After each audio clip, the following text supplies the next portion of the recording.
हे जे तिखट आहे ना पहिल्यांदा बनवलं आहे आणि पहिल्यांदा बनवलं ना तर त्यावेळेस मी रिस्कच घेतली, कारण की तिखट बनवायचं म्हटलं की आपल्याला जरा भीतीच असते.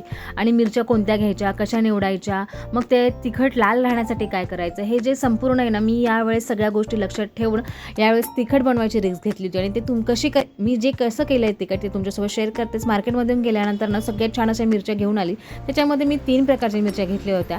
एक म्हणजे चपाटा मिरची, काश्मीरी मिरची आणि गावरान मिरची. गावरान मिरची म्हणजेच तिखटपणा यायला हवा, आणि चपाटा मिरचीने भाजी जी आहे ती घट्ट होते, आणि काश्मीरी मिरचीने भाजीचा जो कलर आहे तो छान असा दिसतो. म्हणून ह्या 3 प्रकारच्या मिरच्या मी घेतल्या. आणि घरी आल्यानंतर ह्या मिरच्या मी उन्हात अजिबात वाळवल्या नाही, थोड्याशा सावलीत वाळवलेल्या होत्या. थोडंसं जिथे ऊन येईल तिथे मी ह्या मिरच्या वाळवल्या, जेणेकरून त्या जास्त वाळवून त्याचा जो कलर आहे मिरच्यांचा जो उडून जाऊ नये, म्हणून मी ह्या ज्या मिरच्या ना सावलीमध्येच वाळवल्या.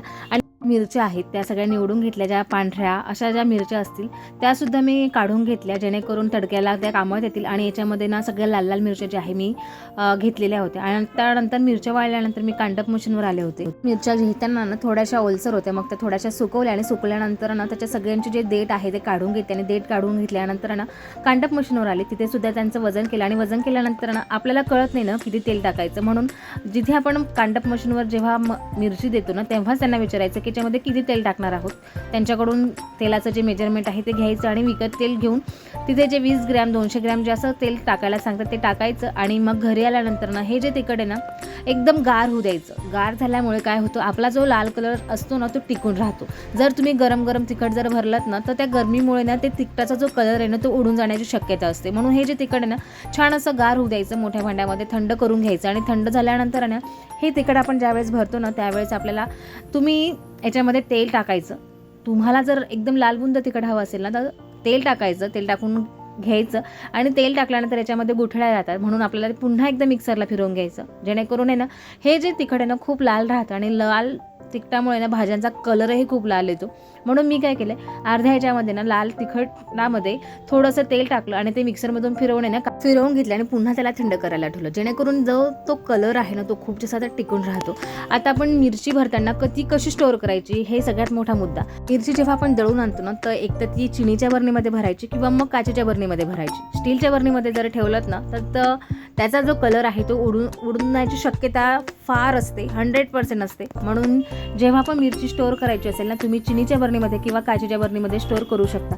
आणि आपण जेव्हा घरगुती मिरची पद्धतीने दळतो ना त्यावेळेस त्याचा कलर आणि त्याचा जो वास असतो ना तो खूप छान असतो. जेव्हा आपण रेडीमेड मिरची आणतो ना त्याचा कलर आणि वास त्याला दोघंही नसतात. आणि ज्यावेळेस आपण बघतो ना मिरचीचा इतका छान असा वास येत होता आणि कलर पण खूपच मस्त होता. ओरिजिनल ते ओरिजिनल असतं असं म्हणायला हरकत नाही. आणि आपण ना घरगुती पद्धतीने कोणतेही पदार्थ करतो ना तर त्याचा आनंद फार वेगळा असतो. आता मी हे जे तिखट आहे ना मस्त काचेच्या बरणीमध्ये भरून घेतलेलं आहे आणि दाबत मी भरलेलं आहे, कारण की आणि हे जे तिखट आहे मी दाबत भरलेलं आहे, जेणेकरून याच्यामध्ये बऱ्याच बसेल. आणि याच्यामध्ये ना आपल्याला एक सिक्रेट गोष्ट जी आहे ती ॲड करायची आहे, ती पुढे मी तुम्हाला सांगणारच आहे ती काय आहे. आता हे जे तिखट आहे मी काचेच्या बरणीमध्ये संपूर्ण भरून ठेवलं आहे, कारण की याचा जो कलर आहे ना तो परमनंट लालच राहील. आणि हे जी बरणी आहे ना आता मी फ्रीजमध्ये ठेवणार आहे. आणि याचा कलर तुम्ही बघू शकता इतका छान आलेला आहे ना, आणि वास तर एकच नंबर येतोय. तुम्हाला जर तिखट करायचं असेल ना तुम्ही या पद्धतीने नक्की करून पहा. जास्त मी याच्यामध्ये एक सिक्रेट गोष्ट टाकणार आहे ती आहे म्हणजे बिबा. हा जो बिबा आहे ना लाल मिरचीमध्ये जर तुम्ही टाकलात नाही तर अजिबात जाळं गोळं काहीही होत नाही. माझ्या माहेरी ना या तिखटामध्ये ना हे माझी आई अशी टाकायची आणि वर्षभर आमचं तिखट ना खूप लाल राहायचं, त्याला कधीच काही जाळं गोळं लागलेलं नाही. आणि हे जे तिखटाची बरणी ना फ्रीजमध्ये ठेवून द्यायची, लागेल तसं काढायचं आणि तसं वापरायचं. यामध्ये मी तुम्हाला 2 प्रकारच्या पद्धती दाखवलेल्या आहे, एक काचेच्या बरणीची आणि एक चिनीच्या बरणीची. चिनीच्या बरणीमध्ये आपण आहे ना मिक्सरमधून काढलेलं लाल तिखट आहे ना ते भरून काढायचं, आणि काचेच्या बरणीमध्ये ना बिबा टाकून ठेवलेलं जे तिखट आहे ना लालबुंद राहतं. दोघी प्रकारच्या ज्या पद्धती आहेत त्या खूप चांगल्या आहेत. आणि घरचं तिखट आहे, घरच्या तिखटामुळे ना भाजीला घट्टसरपणा पण येतो, लालपणा पण येतो आणि चवीला पण खूप छान लागते. आजचा व्हिडिओ तुम्हाला कसा वाटला नक्की कमेंट करून सांगा. व्हिडिओ आवडल्यास लाईक करा, शेअर करा आणि सबस्क्राईब करा. पुन्हा व्हिडिओ का छानशा व्हिडिओमध्ये, तोपर्यंत बाय बाय.